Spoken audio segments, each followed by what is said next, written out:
안녕하세요. 사랑하는 대학 청년 부츠들, 1월 14일 바이블타임 목요일 묵상 또 올려드립니다. 오늘 본문 말씀은 창세기 18장과 마태복음 6장 1절부터 15절에 있는 말씀입니다. 우리가 지금까지 아브라함에 대해서 많이 배웠습니다. 아브라함은 믿음의 아버지라고 불리우며 참 축복의 통로로 쓰임받았던 것을 알 수가 있습니다. 이 아브라함처럼 축복받은 사람, 이 축복받은 비결이 오늘 18장에 숨어 있는데요. 여러분들 오늘 18장 묵상하시면서 또 아브라함의 축복이 여러분들에게 임하시기를 바랍니다. 네, 오늘 18장에 이러한 내용이 나와 있습니다. 하나님의 그 3명의 사람이 아브라함에게 찾아오는 내용이 오늘 18장에 있는 내용입니다. 그래서 1절에 이렇게 써 있습니다. 여호와께서 마므레 상수리 나무들이 있는 곳에서 아브라함에게 나타나시니라. 날이 뜨거울 때에 그가 장막문에 앉아 있다가 라고 하면서 18장이 시작이 됩니다. 이 마므레 상수리 나무라는 지역은 아브라함에게 매우 특별한 장소였습니다. 이 마므레 상수리 나무에서 13장에도 보면은 또 14장에도 보면은 하나님의 인재와 하나님의 오퍼추니티를 경험하는 것을 볼 수가 있습니다. 아브라함은 아마도 이 아므레 상수리 나무를 특별한 장소로 그가 예배하는 장소, 기도하는 장소로 삼지 않았나라고 생각이 듭니다.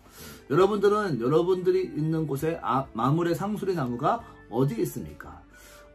교회나 여러분들 예배당이 그렇게 하나님을 만나는 장소가 될 수도 있지만 이 아브라함처럼 자기 집에서 자기가 있는 곳에서 하나님을 예배할 수 있고 하나님을 만날 수 있는 장소를 찾으시고 그 장소를 통하여서 매일과 같이 주님과 교제하시고 주님께 예배하시는 그런 아브라함의 신앙을 본받으시기를 바랍니다.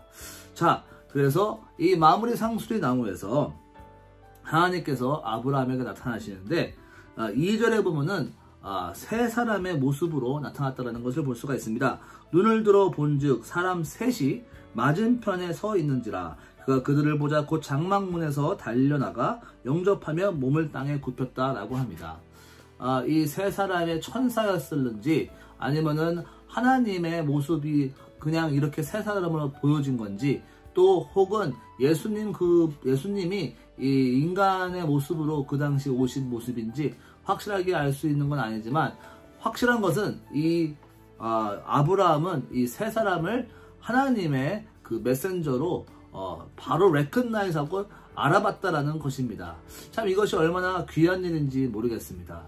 여러분들은 하나님께서 여러분들에게 드러나실 때 그때 내가 그것을 알아보고 그것을 내가 보는 것이 얼마나 축복된 것인지 그 기회를 잡는 것이 얼마나 축복된 것인지를 다시 한번 묵상해 보았습니다.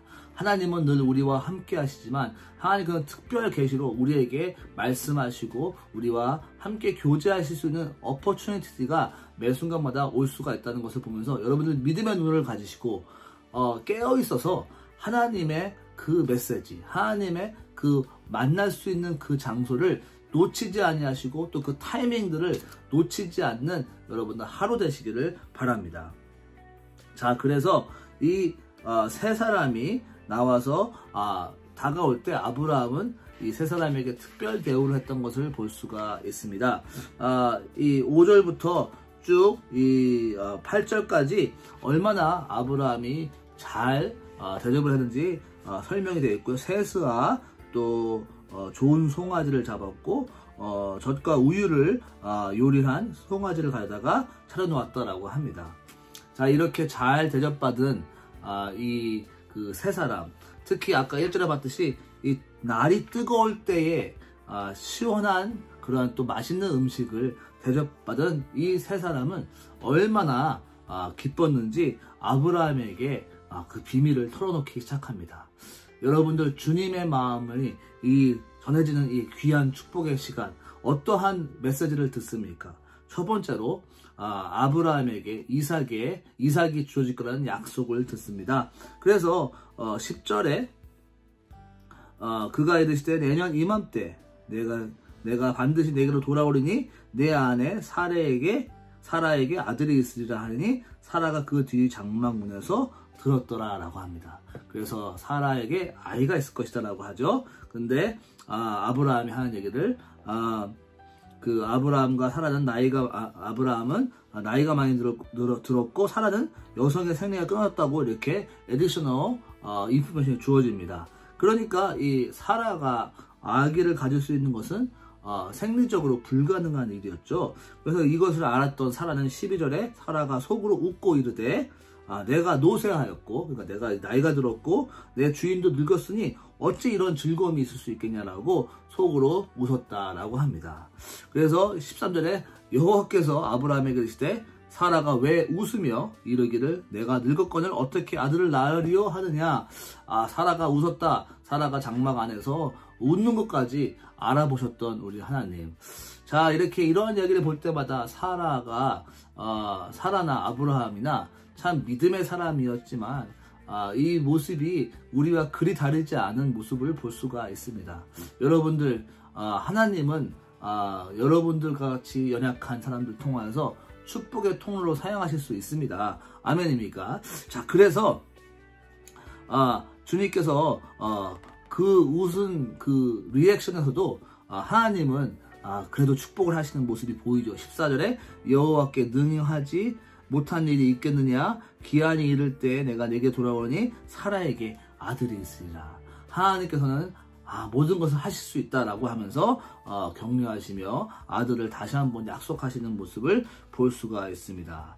자, 그렇게 이삭을 약속하신 후에 이제 16절부터 쭉 이제 마지막 절 우리 33절까지는 소돔과 고모라에 대한 이야기를 하십니다. 참 이 소돔과 고모라는 여러분들 아시다시피 롯이 소돔과 고모라 있지 않습니까? 그래서 그 소돔과 고모라를 멸망할 그런 그 말씀을 하시면서 우리가 잘 알고 있던, 또 우리가 꽤 얼마 전에 같이 가정교회에서 바이블 스터디 했던 것처럼 이 그 중보기도의 이야기입니다. 하나님께서 소돔과 고모라를 멸망하신다 그러니까 아브라함이 중보기도하면서 그 50인 또 45인 40인 30인 20인 10명까지도 하나님 거기에 의인이 있다 하면은 소돔과 고모라를 멸하지 말아주세요. 왜냐하면은 거기에 롯이 있기 때문에 그렇습니다. 자, 이 얘기를 들을 때마다 아브라함의 생각은 어떤 생각이었을까요? 롯이 있었고 롯의 또 아내가 있었습니다. 또 롯에게 주어진 딸들도 있었지요. 자, 그래서 그들이 그 소돔과 고모라에서 10명 정도는 의인을 삼을 수 있지 않았을까. 그 큰 성과 그 많은 사람들이 있는 그 자리에 10명 정도는 적어도 하나님에게 순종하고 하나님의 음성을 듣고 하나님을 경외하는 사람으로 좀 이렇게 영향력을 펼치지 못했을까 라는 생각에 아브라함은 이렇게 말했을 것입니다. 하지만 우리가 알다시피 롯은 그 지경에 10명에게도 영향력을 끼치지 못했던 그런 안타까운 현실이었습니다. 우리가 이런 모습을 보면서 우리 스스로 모습을 보죠. 우리는 그리스도인으로서 우리 주위에게 빛과 소금의 역할을 감당해서 하나님의 살아계심과 하나님이 우리에게 얼마나 우리가 하나님을 경외해야 되는지를 여러분들 그렇게 빛과 소금의 역할을 감당하시는 하루 되시기를 바랍니다. 그렇게 아브라함의 중보기도를 하나님께서는 약속하시고 가시는 그런 내용이 18장에 있는 내용이고요. 이제 마태복음으로 넘어가서 6장 1절부터 있는 내용은요. 이제 그 구제함과 이제 그 외식하는 자들의 모습, 또 나중에는 이 기도의 모습으로 주기도분도 들어와 있는 것을 볼 수가 있습니다. 이 첫 부분의 1절부터 4절까지는 이제 외식하는 자, 또 구제하는 것을 은밀하게 하라. 오른손이 하는 것을 왼손이 하지 못하게 하라. 너희가 그렇게 사람들 앞에 드러나도록 하면은 그 상을 이미 받았다라고 하는 내용이 써 있습니다. 그래서 그 3절에 너는 구제할 때 오른손이 하는 것을 왼손이 모르게 하라라고 하면서 은밀한 중에 하시는 하나님께서 갚아주신다라는 말씀을 하시고요. 4절에 또 5절부터 이제 기도에 대한 내용이 나옵니다. 이제 기도할 때 주의할 점을 주님께서 말씀해 주시죠. 첫 번째로는 이렇게 외식하는 것, 그러니까 사람들 앞에서 보이려고 하는 기도, 이렇게 전에 이제 구제하는 거와 좀 비슷한 연결되는 내용이지만 그래도 예수님께서 더욱더 구체적으로 기도에 대해 설명하십니다. 그러면서 참 우리가 지금 팬데믹 때 현실적으로 어플라이할 수 있는 그 기도에 대한 어플라이할 수 있는 6절 나와 있습니다. 너는 기도할 때 이 골방에 들어가서 문을 닫고 은밀한 중에 계신 내 아버지께 기도하라. 은밀한 중에 보이시는 내 아버지께서 갚으시라. 골방 기도를 주님께서 말씀하시죠. 여러분들 지금 있는 자리가 골방 기도하는 자리가 되시길 바랍니다. 정말 더 그런 골방 기도할 자리가 없으시면은 화장실에서라도 아니면은 그 옷장에서라도 골방 기도 장소를 만드셔서 여러분들 기도의 끈을 놓치지 아니하시고 골방에서 주님을 만나고 대화하시는 여러분 되시기를 바랍니다. 자, 그러고선 이제 중언부언 기도하는 것을 하지 말라라고 말씀하시며 주님께서는 우리가 어떻게 구할 거를 주님께서 아신다라고 말씀하시면서 바로 이어서 이제 9절부터 주기도문의 말씀을 하십니다. 그러면서 그 주기도문의 쭉 내용을 우리 저번에 우리 부흥회 때 작년 부흥회 때 우리 목사님이 강사님 오셔서 주기도문을 쭉 설명하신 거 여러분들 기억하시면서 또 은혜 받으시기 바라고요. 그리고 14절부터 15절은 용서하는 내용을 짧게 설명하시면서 우리가 남을 용서하지 아니하면 하나님께서 용서하시지 않으리라는 그런 경고를 하십니다. 자, 제가 나누고 싶은 원 버스는요, 바로 창세기 18장의 5절에 있는 말씀입니다. 한번 읽어볼까요? 내가 떡을 조금 가져오리니 당신들의 마음을 상쾌하게 하신 후에 지나가소서. 당신들이 종에게 오셨음이니이다. 그들이 이르되 내 말대로 그리하라. 제가 이 말씀을 고른 이유는요, 얼마나 아브라함이 하나님의 마음을 기쁘게 했나. 여기에서 당신들의 마음을 상쾌하게 하신 후에 지나가소서 라는 말씀이 제 마음속에 와닿았습니다. 하나님의 마음을 상쾌하게 할 수만 있다면은 그러면은 얼마나 축복된 사람이 될 수 있을까 묵상해 봤습니다. 이 이삭에 대한 약속이 오랜 세월 아브라함에게 주어졌지만 개인적으로 다시 한번 컨펌해 주시는 그런 내용이 오늘 내용이죠. 하나님께서 말씀해 주시고 확신하게 주신다면은 우리는 얼마나 행복하고 마치 아브라함이 이 새천사를 상쾌하게 하신 것처럼 하나님 또한 아브라함의 마음을 상쾌하게 하셨으리라고 생각이 듭니다. 우리가 하나님의 마음을 기쁘게 할 수 있다면 하나님은 우리에게 채워주시고 약속해주시고 우리의 마음을 회복시켜주신다는 이 귀한 약속이 있습니다. 자, 이것을 어떻게 상쾌하게 했을까요? 그러면요, 떡을 조금 가져오리니라고 했는데요, 참 겸손하게 표현된 내용입니다. 떡이 조금이 아니었기 때문에 그렇죠. 여기에 바로 그 다음 절에 보면요, 아브라함이 급히 장막으로 가서 사라에게 이르되 속히 고운 가루 세스아를 가져왔더라고 합니다. 이 세스아라는 양은 엄청난 양이었습니다. 대략 그 당시에 그 세스아의 밀가루를 가지고는요, 얼만큼의 빵을 만들 수 있으냐면은 어떤 사람이 이것을 계산해 봤는데요, 300개의 빵을 만들 수 있을 정도의 양이었다라고 합니다. 300개의 빵을 만들 만한 밀가루로 빵을 구웠다라는 것입니다. 그 당시에 유목민으로 살아갔던 아브라함에게는 특별한 잘 셋업된 키친도 없었을 것이고 아마 그 300개의 빵을 구우려고 그러면 엄청난 노력을 했었을 것입니다. 우리가 뭐 지금 생각하는 것처럼 가스 스토브가 있는 것도 아니고 분명히 나무를 주워서 혹은 숯불을 어떻게든 만들어서 그 빵을 구웠어야 되는데 그 엄청난 양의 빵을 사람들에게 굽게 하고 부산스럽게 움직였다는 것은 얼마나 열심으로 했는지를 볼 수가 있습니다. 또한 송아지를 잡았다라고 합니다.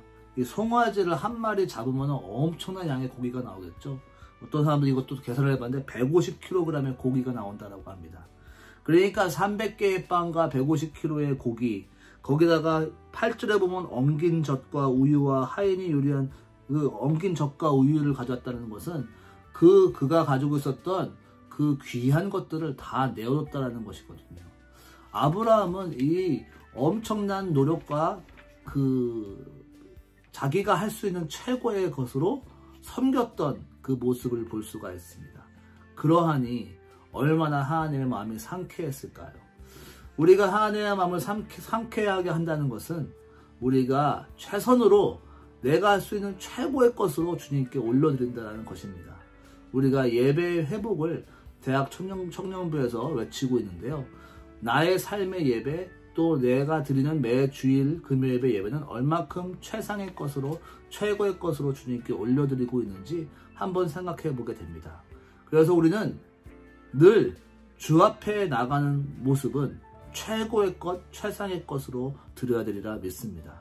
최고의 예배, 최고의 기도, 최고의 찬양, 최고의 그 마음 자세로 주 앞에 나가는 우리가 될 때 하나님의 마음이 상쾌하게 되고 내 마음도 상쾌하게 되는 그 놀라운 축복의 은혜가 있으리라 믿습니다. 그러면서 나아갔던 아브라함의 모습을 생각해 보면서요, 우리 사랑하는 대학 청년부 지체들, 오늘 하루 열심히 사시고요, 오늘 하루 최고의 모습으로 올려드리는 거룩한 산 제사로 살아가는 하루 되기를 축복합니다. 잠깐 같이 기도할까요? 주님 감사합니다. 주님, 우리 삶 속에서 주님이 받기에 합당한 최고의 선물로, 최고의 예배로 살아가게 하여 주시옵소서. 아브라함은 오늘 이렇게 하나님을 섬겼을 때 하나님께서 아브라함을 축복해 주시고 아브라함에게 확신시켜 주시고 아브라함에게 그 상쾌한 마음을 허락하신 것을 보면서 그 위대한 간증의 주인공이 되게 하셔서 우리 삶도 주님께 영광 돌릴 수 있는 하루 되게 축복하여 주시옵소서. 주여 감사합니다. 사랑합니다. 예수님의 이름으로 기도했습니다. 아멘. 좋은 하루 되세요.